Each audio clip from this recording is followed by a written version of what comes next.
Sulphur or something, I think, on that Saturday, so Gary will be driving up, so, won't have any pictures unless.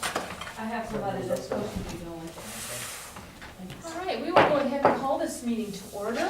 If you'd all please join us and stand for the Pledge of Allegiance. I pledge allegiance To the flag of the United States of America and to the republic for which it stands, one nation under God, indivisible, with liberty and justice for all. All right, it is October 15th. This is a regular Broadwater County Commission meeting. Same rules apply. We do have a civility clause. We follow Robert's Rules of Order. And if you would please state your full name for the record, so that it is recorded on YouTube. We do not have a minute taker today, but what we will do is record the meeting, and our clerk recorder's office will transcribe minutes from that. And Elaine Gravely is not able to make it to today's meeting as she had a prior commitment.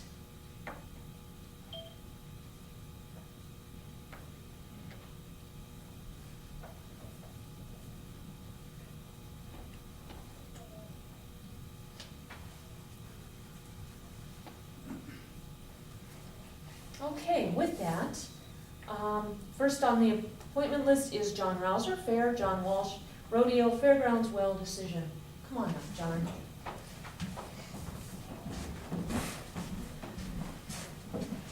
Thank you very much. You're welcome. I'm John Rouser, Chairman of Broadwater County Fair Board. And I guess we want to discuss, the well out at the fairgrounds. We've been fighting sand being pumped for about the last 2.5 years. And what's causing it's causing problems in the restrooms, problems in the underground sprinkler system, in the handicapped area within the rodeo arena, and then also in the waters, within the confines of the rodeo grounds, corrals where, like roping steers and everything like that, are being watered and fed. And what had happened, I guess, to give it a little history, is in 2008, the Bear Gulch fire, the rodeo grounds, the fairgrounds were, U.S. Forest Service and DNRC used those as a headquarters for that Bear Gulch fire. And at the end of the fire, when it was all said and done, there was $10,000 that was given to the county for the use of those fairgrounds. And the county commission at that time agreed to give that $10,000, put it into the county fair board cash fund. We had originally thought it was going to be set aside into a capital improvement fund, but it was just put into our cash account. And in 2009, I approached the county commission at that time. We were in need of a mower for the fairgrounds, and we were wanting to do some improvements to the restrooms there as well. And what had happened that winter before, 4 of the toilets had froze and broke, and so we just needed a pretty major remodel. And so the mower and the restroom remodel totaled $23,984. And I had approached the commission for PILT money at that time, and we reviewed the budget, and there was the $10,000 sitting in that cash fund. And the commission at that time said, well, if you're willing to use that money, plus I had some repairs and maintenance budget available in our 2008-2009 fiscal year budget that we believe we didn't need to use, and so we used that as well to help purchase the mower and do the remodel on those the restrooms. And so at that time, the commission gave PILT money in the amount of $10,184, and the fair board provided $13,800 of that total bill for those two items. McCarthy Plumbing did the remodel for us on the restrooms, did a very nice job, And then Townsend Electric sold us the mower, which actually created a tremendous opportunity to allow Randy Howard, our maintenance guy out there, to do more things than just sit on a mower 5 days a week trying to mow the 8 acres of ground that we have out there. So it's worked out really well. Also at that time, the commission stated that we were concerned about the well at that time as well, and we were fighting coliform bacteria, but we got that taken care of. And so he says, well, what happens if we need to do something with the well? And they said, well, we'll consider PILT money at that time. So that being said, we're looking at, with the sand and everything, we put a temporary sand filter in the restrooms itself during the fair and rodeo. A10 Drilling came out and did that for us. It helped. Also, I've been in touch with Bart Tony, who owns A10 Drilling in East Helena, and he is also a Broadwater County resident. And he said right now he's doing some checking into it just to see what's gonna be the best possible route to go. He says he could probably revitalize the well to the tune of about $2,000 with a major sand filter system within the well pit itself. He says, what is it gonna guarantee that it's not gonna happen, cause more problems? He can't guarantee that. He says if putting a new well in on the fairgrounds, right now tentatively he's looking at about $7,200. Just to be in compliance, we have to put the pressure tank up above ground. And, you know, anytime you do something new on public property, you have to build a well house and put everything up on top. So he's still working on some final details and everything like that, but I guess I wanted to, approach the commission and see whether or not we could maybe set aside some PILT money in the amount of maybe $7,500 to $10,000 just to, you know, I'm not sure just exactly how much it's gonna cost us to, you know, correct the problem, but we spend more time, you know, cleaning out the valves on the toilets during fair and rodeo, trying to keep the sand out to make sure they operate properly than we really need to. We can use our time well spent during the fair and rodeo doing something other than that. So I guess that's where I'm at. I'm sorry I don't have a complete bid for a well at this time, but that's what kind of our options are, and that's what I'm presenting here, but I can submit a formal written request for that, for some funds to do this once I get a complete bid. So, Did, Mark, how deep the well is? if I remember right, it's 125 feet deep, Franklin. If I remember right, I can get the well log and I can get that from Bart as well. One person suggested that there might be a hole in the well casing causing the sand to pull in, because it only happens when we're using the well, you know, at high volume rates. But Bart did some testing a year ago, and he tried to draw the well down, and he says compared to where the static level is and the drawdown is about 2 feet. He says so it shouldn't be pulling sand like it does, but he's not sure exactly, you know, why it's doing that. I know some of them wells that kind of stretch through there. Yeah. And that sand, and they have to go down about 200 feet. Yeah, so. yeah, and I know he's looking at that as well on that, Franklin. That's it. Well, of course, he's an expert on it. That's what I'd say, if he checked those things out, but that'd probably be the most reasonable way to go, if it's deep in the well that's there. Yeah, yeah. And like I said, you know, we continue testing the well for coliform bacteria and any nitrates or anything like that. Julie Lethert does that twice a year, checks the 4-H building, and it's been, ever since that first positive test, back in, I think it was 2009, since then, it's been, you know, negative test all the way through, so we're very fortunate for It that. could have been just a bad test. Yeah, yeah. If there was only the one Right, guy. right. Yep, so we're making sure that, you know, being, the 4-H building being used, you know, for public offerings and everything, we wanna make sure that everything's in compliance there. So, but that's where I'm at, and I just wanted to present it to the commission to see whether there's an opportunity there. When's Bart coming out again, or do you know, or? I talked to him yesterday, and then he was I don't know where he was for sure, but we lost cell service, and then he never got a chance to call me back. And so, but, he said that he'd continue working on that, and hopefully within the next month, he could have something ready for me on that, and so. Any other questions, Franklin? No, I guess we kinda wait till we hear back from Okay. Bart, really. Okay, all right, I have a couple for you, okay, John. okay. First of all, with the nitrates, in Mhm. 2009, part of that discussion was that the well was down gradient from the trailer park, and because of the Right. number of trailers, that might be adding to the problem. Right. So if you drill a new well, you'd work with Bart and Julie as far as where to place that, not to be potentially down gradient, right? Right. Yeah. Okay, We're looking at that, and we also have to look at, you know, if we move the location of that well, everything's tied into that well that services the whole fairgrounds right now, the 4-H building, all the watering, locations for the livestock there and everything. So if we had to move the location of that well someplace else, it would probably end up costing us a little bit more to dig water line to everything.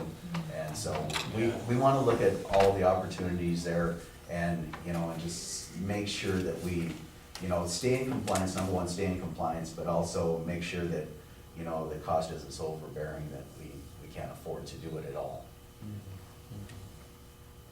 okay, so my other question is one I talked with John Walsh about. The people who travel through here on their way to rodeos in the summertime love our fairgrounds. That's correct. Yeah. There has been interest, and a lot of them have talked to John about this, staying overnight in our fairgrounds. They would be willing to pay. I know that you guys have tossed around having a campground host of sorts. You know, somebody that brings in their own fifth wheel, you know, stays there for the summer, just like they do at the Silos Campground. It's a minimal fee. Have you guys talked any more about that and the fact that a new well could perhaps accommodate some campground spaces for those traveling through, maybe become a revenue generator? Yeah, we've just discussed it probably as much as what you and John have in our joint meetings. Nothing has transpired with that. I guess the opportunity there would be to advertise to see if someone's willing to do that. And, you know, and we could move forward from there, but you bet. And this might be a good time to address that Yeah. if we are looking at a Yeah. new well. Yeah, I know there's been some of the rodeoers, you know, traveling the state, you know, that have called and asked to stay there, and they basically, you know, they have their horse trailers or self-contained campers as well as living quarters, and, you know, they've never asked to hook up to a well or anything like that, or if they just run the hose, you know, have a hose that they hook up to the hydrant out there, and that's about what they've done. They've never asked they usually have their own generators for electricity, and so they've never asked for electrical hookups or anything like that, but it's, you know, one or two here or there Yeah, on that, so. Yeah, even but if it's- it was still dry camping, You bet. yeah, Yep, there's always opportunity out there. absolutely. And again, ours is considered one of the premier spots in the state, which is, I think, quite a compliment to what you guys have all put together. You bet, yeah. So, All right, any other questions, Franklin? No, I think, I'd say Um, see what Bart comes up with. okay, all right, and then would you like me to come and present that, or do you want me to just send it to you in writing, or both, That'd or? probably do it, yeah. Okay, And, yeah, I would think so. Like I say, everything pretty much hinges on what like I say, he's kind of the expert on yeah, he's been really good to work with, I mean, it. I know as far as that sand thing, that depth is a problem. You go anyplace else and you might get it, you might not. But I mean, I know a lot of stretches through there where some of them wells, they've actually abandoned, and put different wells, you know. yeah, And you know how it is, a well can be, even in the amount of water, right, 10 feet can make a difference, you you know. bet, yep, that's right, Yeah. so, So waiting on a letter is fine by me as well, if that's the way, Okay. you know, Probably so. that's Commissioner Slivka's okay, proposal. But one thing that you guys might wanna talk about is putting together a plan for a CIP. You guys have some buildings that at some point are going to need heat that's correct. work, roof work, structural work. and just start putting together a savings account now rather than having it built up later. Would And, probably and be a that's smart the, idea. the CIP fund, that's a 4010 account, is that correct? Okay. Mhm. Yep. Yep. Yeah, so, yeah, so when you do get some more information, just send us a letter and we'll take Okay. care of it then. Okay, well, I appreciate it. Did you say what size of pumps in there? I think it's a one horse, I think it's a one horse pump, if I remember right. It's plenty enough for everything. Yep, it does a pretty good job for what we Yeah. need, and then, you know, it's just during the high volume periods, that's when we start getting more sand going into the lines and wreaking havoc, I guess. Yeah, yeah. Oh, yeah, I know there's some, couple wells that was out there in that, the first subdivision Foster put in out there. Man, Mhm. oh man, they just, as far as I know, they probably still are pumps, they just had a bunch of filters in there. Mhm. Yeah, Down into town down here too, and in that area, stretches all the way through that, you bet. Sodder subdivision Yeah, out there. yeah. Okay. All right, well, I'll keep working on this and then get you some more information. That's okay? Yeah, that All sounds right. good. Sounds good. All right, thank you. Thank you very much, John. Hey, John, who's the fair board next?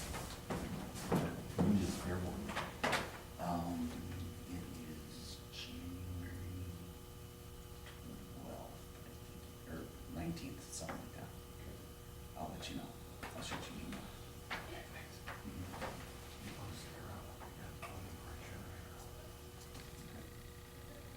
You want me up? Oh, only when you guys are done. I know you're taking Well, us about important stuff. I'm sorry. Seriously, that's okay. Thanks, John. Okay, Mike Conkey, DES Homeland Security Grants, Radios Generators Approval Decision. Before we start, Mike, I sent you an email this morning. We don't have Elaine here today, as she is moving cattle, but we did vote on the pay rate for the DES coordinator yesterday, and it will be $23 per hour with a 6-month probationary. So, Gotta behave. that's everyone. Exactly, yeah, you're on the clock now. So, after this meeting, if we could, get together and sign those papers. Sure, absolutely. Debbie is gone right now, so we'll just kind of punt and take care of that, if that's all right with you. Absolutely. All right. All right, now the floor is yours. We have two Homeland Security grants that have been awarded to Broadwater County we applied for. The first one is a backup generator for our Emergency Operations Center, and we've identified the 4-H building as our Emergency Operations Center. We use the building up there because it's about 2 miles from the railroad, and if we have a train wreck or something, or it's also out of the floodplain, and that kind of gives us an opportunity to still function as a governmental entity, but be close to the community as well. That's for $49,500. That's a 100% federal share. We have an application in, which is part of the grant application to the U.S. Department of, that would be the Environmental Protection Agency for heritage, Federal Heritage Act, before you can actually, because it's federal money, you have to have a permission to dig, because it might be a heritage site there up here, something like that. But anyway, that application, before we dig or do anything out there, that must be approved, and that's in the process. We don't expect any problem, because it's kind of a developed area out there already, anyway, septic tank and everything. No, it's not out on some ridge top somewhere, which could be part of an Indian trail or something like that, or graves or something like that. That's our first grant application. The second grant application we applied for was for two-way radio, and Thank you. it's also 100% funding. And it's $115,158.44. And those radios are gonna be primarily used for EMS, portables, handheld for EMS, search and rescue portables. There is some, few more radios for the fire department, some mobiles that go in some vehicles. They've been buying some really nice vehicles, and they're gonna replace the older vehicles with older radios. These are all trunkable radios. And there's some handhelds also for the fire department, too. They have some new memories. And then if we have stuff left over, we had a little cash for DES, public health, and maybe even public works. We applied for $179,000, and we did not get fully funded because this was the last project approved. There was, I think, about $3.6 million available from the state, the different local governments and tribes submitted an application for over $10 million. And they had a senior executive committee that went through and ranked these. There were some TPS coordinators on there, Paul Spangler, Alan was one of them, a lot of Homeland Security people, and a couple mayors, and I think probably county commission on there as well as DES. And this project, our radio project, was the last project approved. But they didn't quite have enough money to fund the whole thing. And when I went to the handout awards, and if some county does not use all their money, like for instance, we put a generator in for $40,000, we got $9,500 left over, we give that back to the state. And then that money will be given to the different projects. And guess what? We are the first project, so we could fill out our full grant application. So we will. So if we save money in other counties too, they don't want to leave any money on the table, and I agree with them. We don't want to leave any federal money on the table because we don't use it in Broadwater County, we use it in some other counties. And we're very fortunate both these. The radio should finish up our trunking project. Everybody should have good current radios. Of course, down the road, we have to maintain those. And each individual agency, like Search and Rescue, Sheriff's Office, Fire Department, EMS, they're all responsible for maintaining these. And in the future, buying batteries and stuff like that, they have to take care of that responsibility. And there'll be some expense for doing some installation in some of the mobiles. Each agency will try to absorb that within their current operating budget. We might request the commissioners use some of our interoperability CIP money for some of the agencies like maybe perhaps the AML service or something. Fire department thinks they're gonna be all right. And, I think Search and Rescue, they're just getting handhelds. I think we've got all the mobiles they need in the vehicles.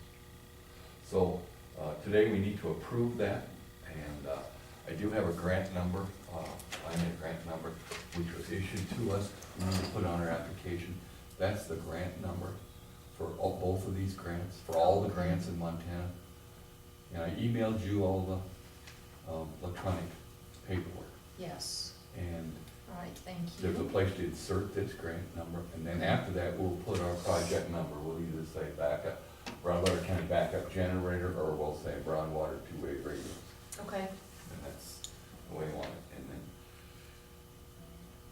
all we need today is commissioner approval to accept this money, which is very fortunate. We don't have any match, like we did with EMPG. Yeah. 50% match. We do have another grant standing out there. It's to update our pre-disaster mitigation plan. I think 2009 was the last time we updated that. And if we do not update that, then we don't get to participate in the future. Like for instance, the 2014 March flood here on the valley. We've submitted a little request for some grant money there for dry creek and a box culvert, for Flint Lake.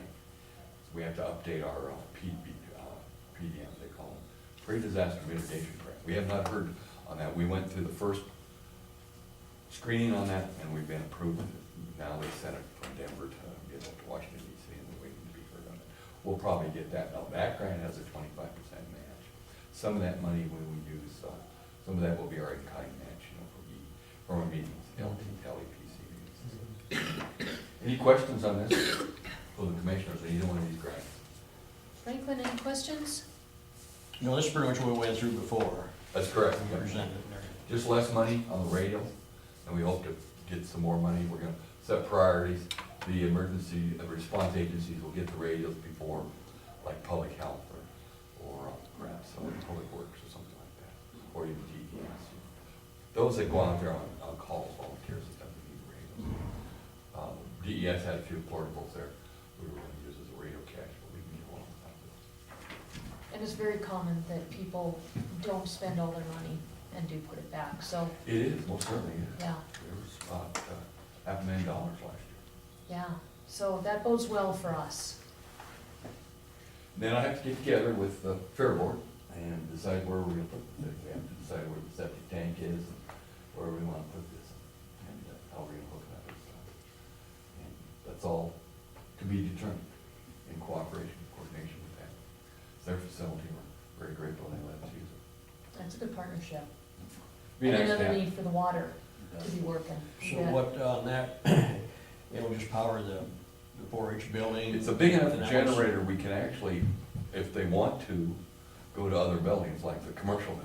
Mhm. It's a big enough generator. Or the restroom area? Restroom area, that's correct. Commissioner, yes, absolutely. It's a big enough generator, you know, they asked us, you know, what the square footage was, and we told them, well, eventually we get more money, we'll go power more buildings. And then if we have an emergency, you know, the school uses that for their temporary emergency evacuation shelter. They're gonna do that sometime this fall, they'll evacuate the school, they'll all walk to a church, designated church location, and then the school bus will pick them up, they'll haul them up there in the afternoon, and that's where the parents will pick them up. That's an annual drill the school does, and in that case, we have to evacuate the community, do flood or train wreck or something like that. They also practice sheltering in place or protection in place, which means they'll shut down the air conditioning system, stay there until that gets all clear. Is there enough in that grant there, and it already figured in this wiring and Yes. tying in with? Yes, we're gonna get a with grant, asphalt? we're gonna get a generator, I think it's 50K, might be 45, I can't remember. We have an automatic transfer switch that goes in there, and we're also gonna have a propane tank, 1,000-gallon propane tank. We're thinking about putting that underground, but that's, of course, up to debate with the fair board, where they wanna put it. That's all included in our grant, and hooked up in the, and So this is a propane-driven motor? propane one, yes, turnkey ready. We might tie in with their propane tank, that's entirely up to them, but it'll be turnkey ready. So when the power goes off, it should be a split second, just like the hospital and the sheriff's office. It should kick right in. It'll have to be tested and stuff like that on a monthly basis. And more stuff to maintain. Right, Yeah. Mike has done, generator training too, so we can do that in-house rather than contract like we used to do, so that'll save us some money. That'll be great. too. Yeah, it's significant. And I think that, you know, we'll have some outdoor plugs. Eventually, we will tie it into other things, so, you know, we'll have a nice facility. Yeah. So Franklin, any further questions? Nope. Back to the other one on the Dry Creek. Yes. When did you say we might find out? Well, we have on the Dry Creek, well, remember you went up there that day? Right. To visit with them. We have not heard yet how much money. We've submitted a request. I think Sean Higley Engineering firm submitted a request on I what we know want. that day that That has not been approved yet. the gal, I forget who, From Montana DS, that probably Nadine. it could have been. I know there was culvert stuff up the Dry Creek Road that didn't sound very favorable, but the box culvert sounded, They go on the amount of Usage. traffic, volume of traffic. They don't take seasonal traffic, like empty season. And then also they look at the amount of diversion. Now, Flynn Lane is a school bus route, and it's a US postal route. And it's you know, to go around or something. Those are all factors that they factor into it. And they put it into a computer model for a cost-benefit analysis. Will it benefit the community based upon the cost? And there'll be some match there as well. I think that's a 25% match. We may not get enough money to do much of anything, but you know, if we put in a box culvert in Flynn Lane, if we can get we're that. much further ahead. Right, And we're not paying for it out of our road fund or taxpayers' money, right. you know. We might get a few things, but we don't know. And we'll never get everything, Never will, but we ask more than we probably expect. right? And try and address the needs that are, Long like you term. said, prioritized. Yeah. Yeah. And there's not a lot of money with that spring flood. There was only 2 counties that applied, our county and another county, that had anything they wanted to do. We still have the 2011 flood project working on Deep Creek. And I think Sean has a phase 1 ends October 17th, this Friday. I'm sure he's taking care of all that. I haven't been in touch with him, since I haven't been working with the county for a while. But I'll tie in with him, I'm sure he'll take care of that. I don't know if we got any outstanding claims on that or not, I haven't seen. He hasn't forwarded any, Okay. other than, we did get a claim just last week, but I think that was mostly floodplain administration, so, Okay. yeah. Well, the status of that is once we finish phase 1, they'll send it to FEMA, and FEMA will decide what they're gonna fund. The high priority, of course, on the county is public works, road, bridges, to take out culverts, put in bridges. I think it was Carson, Lone Mountain, and do something with Clompton, I believe. Not Little Mountain? I mean, excuse me, Lightning Bar, I'm sorry. The state of that project down there, working on it today. Yeah, Lightning Bar. Yeah. So, that's another, we're waiting to hear on that one, you know, they don't move too fast. Right, But that's- which gives us time to plan, Sure. yeah. We won't do anything on that project till spring. Spring, fall.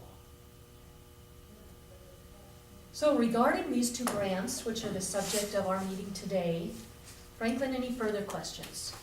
No. All right, what say you? I make a motion, we approve these two, and sign them off, and just, Mike, your question? Second, the motion has been moved and seconded to accept the Broadwater two-way radio and Broadwater County backup generator grants. All those in favor of the motion, please signify by saying aye. Aye, motion carries. Thank you, Mike. Any other questions for DES before I leave? No? No? Okay. So you see you probably this afternoon or, I can spend some time right now if you want. okay, after the meeting? Will probably Yes. be just a few more minutes, I would think. Sure, I'll hang around. Okay. Downstairs, around. Perfect, all right, Okay, thank you very much. thank you. Any questions from anybody on? Brad? Thanks. Thanks.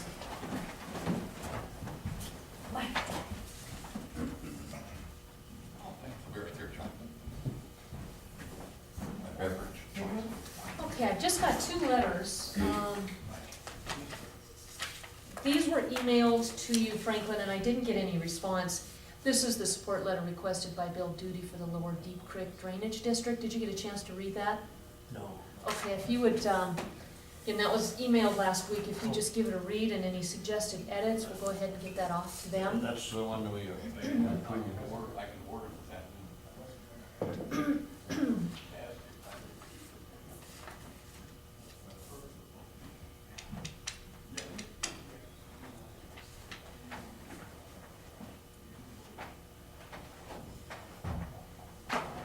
yes. Okay, yes, we did already vote on that. This is another one. This is a letter that the trust board has requested that we put together. Mia is working on the project. And what this is to request Broadwater County property back from Bureau of Reclamation. Specifically, this is the property under the softball fields, the golf course, Rod and Gun Club, and what used to be the Broadwater County Poor Farm. We currently have, excuse me, a 50-year lease that is scheduled to expire here in about 10 years. This is a very lengthy process. Virgil Binkley did it for us on some other property before, and it took about 6 years. So what we are doing is, if it is agreeable to the board, working with the city to put together a request to let them know, Bureau of Reclamation, let them know that we are interested in pursuing the process to have this land turned back over to the county. So here's the letter, and I would like a vote on that so that we do have it officially for the record. And this is not, this is nothing more than a support letter for the project that Trust Board has put together.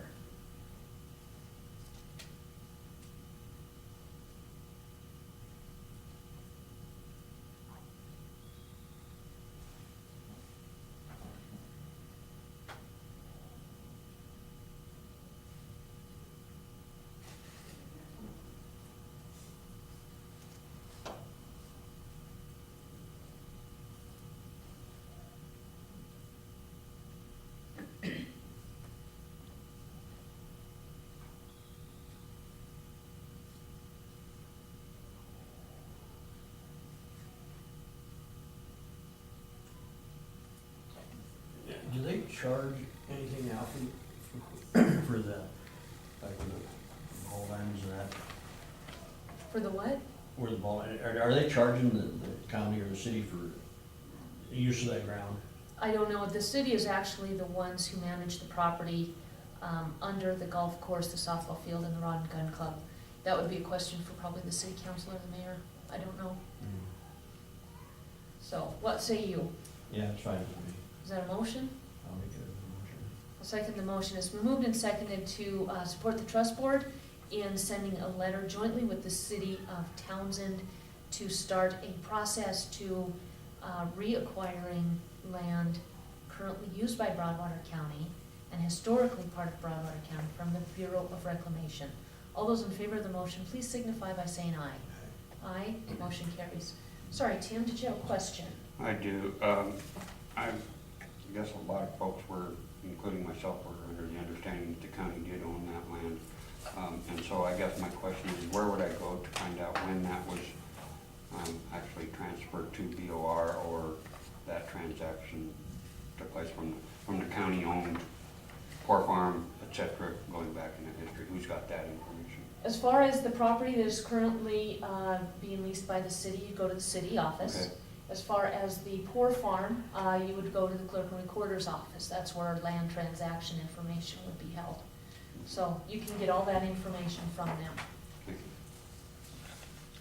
All right, one last thing is we do have a letter from the Montana Extension, MSU Extension, and this is regarding spiders. There was a report in the newspaper that there was a death of a young boy due to a spider bite from a brown recluse.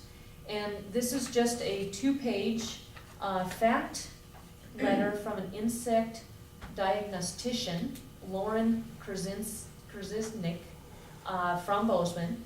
And it's interesting. It actually challenges the newspaper report and brings in some facts about brown recluses. It's extremely unlikely that any spider bite from this area is from a brown recluse, she says. And she's from the Shooter Diagnostic Laboratory. While we often receive submissions from people wondering if the spider is a brown recluse, we have never positively identified one in Montana. She goes on to talk about black widows and the hobo spider, and some things to do to minimize the risk of spider bites. Take caution when working in crawl spaces, garages, and the laundry room, and in areas that are not often encountered. In general, bites are rare from spiders because they are small, their fangs are small, and they lack the muscular infrastructure to pierce the human skin. If you think you have a spider bite, see a dermatologist if the symptoms persist. And then facts about the brown recluse. The brown recluse has never been positively identified in Montana. The brown recluse bite causes localized necrotic lesions on the skin due to a toxin in the venom. Necrotic lesions can be caused by several factors, including some spider bites or secondary infections in the bite area. The most common cause of such necrotic lesions in areas of the county where brown recluse spiders are not found is MRSA, which is a type of infection. A brown recluse spider must be identified by an experienced professional. Black widow is the only spider harmful to humans that has been identified in Montana. Hobo spiders are present in Montana but are not aggressive and do not cause necrotic lesions. So Ernie Forey is going to put this out to the public on the community website as well as his listserv. And I'm going to make sure that it's also in the minutes so that the public is aware. And this is available for anybody who's interested. So huge thanks to our past and current extension agents. They are invaluable to serving the public. So with that, anything else for the past extension agent, Bob? Bob Braster. You know that anytime there's been a bug bite around, brown recluse has been blamed for it for years. And as it says, there's never been one positively identified in Montana. Doctors notoriously blame spider bites and whatever, and I'm not sure that they know a spider bite from some other bug bite. But brown recluse is the one that everybody jumps on, and you get, you know, it draws the public's attention and gains headlines. And a brown recluse is native to down in the Florida, southeastern part of the United States down there, will not survive outside in our climate. And if one came in, it came in on somebody's clothing or something that, you know, they had from someplace. But yeah, I doubt, in fact, we had a big discussion this morning at coffee over brown recluse, and it just isn't here. Are they more poisonous than the black widow? I don't know. Can't answer that. We have black widows. We have lots of black widows. And they love the dark areas, although you'll find them crawling around out in the sunlight. I found them on concrete aprons at times, in the middle of the day. But they are, their little mouth is so small that the chances of being actually bit by one are real small. Our daddy longlegs will bite you and cause problems, so. In fact, I read years ago, the daddy longlegs is actually the most poisonous spider in the world, but he doesn't know how to use the venom. So when he bites you, I he think I read doesn't use something it. like that once too, but. Yeah, I don't know if it's true or not, but it's interesting. Have something to the effect they can't bite on you or something. They can bite. I've been bitten.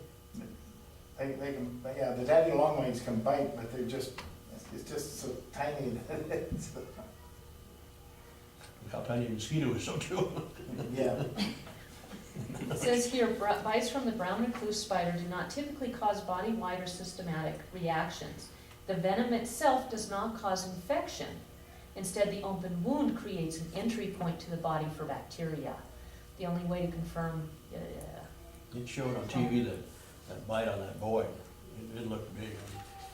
I talked to a person with 3/4, and I guess they, Bozeman Hospital there, or wherever it was at in Bozeman, thought it was cancer or something. They sent him home, and he went back in another couple of days.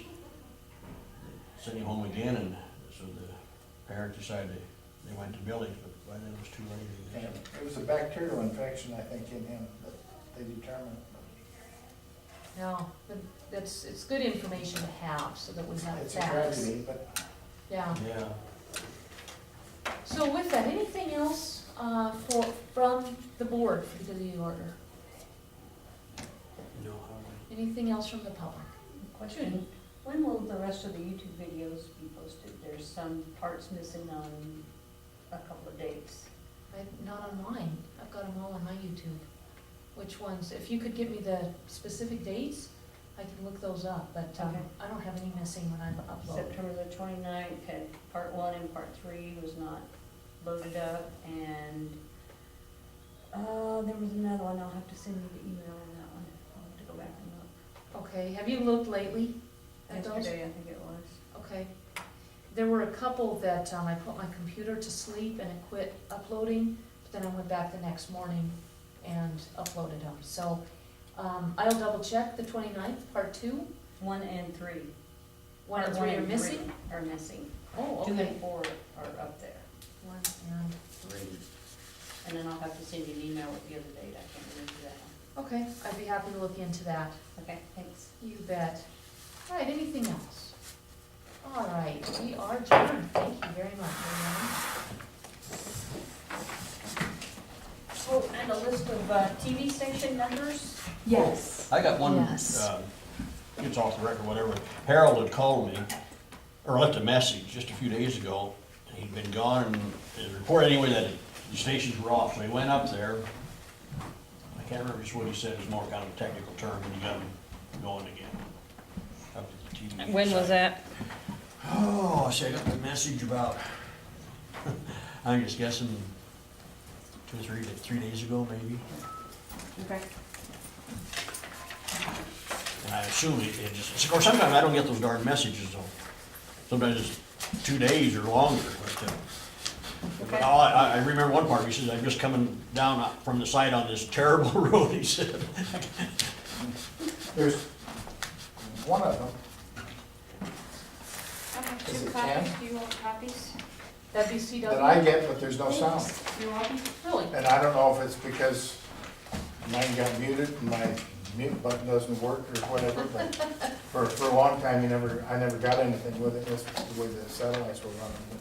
That one's from Helena, so it's not Yeah. connected with the same tower, But I don't get any sound with it, so, interesting. but, where was the county port line? Right Excuse across me. from where